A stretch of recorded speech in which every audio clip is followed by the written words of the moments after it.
elbow extensors. Elbow extensor muscle name triceps. So now we have to check the triceps muscle. So how to check it? First we are going to make the patient edge of the table.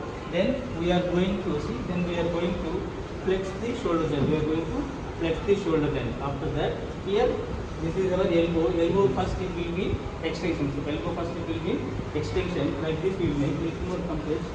This is the position. So like this elbow shoulder flexion will do. After that, this is the starting position.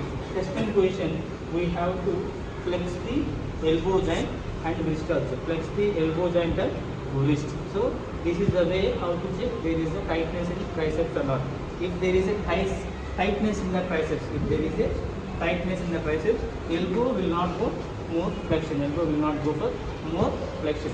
Here also we can take our volumeter, same like R1 measurement. We can keep it over lateral epicondyle.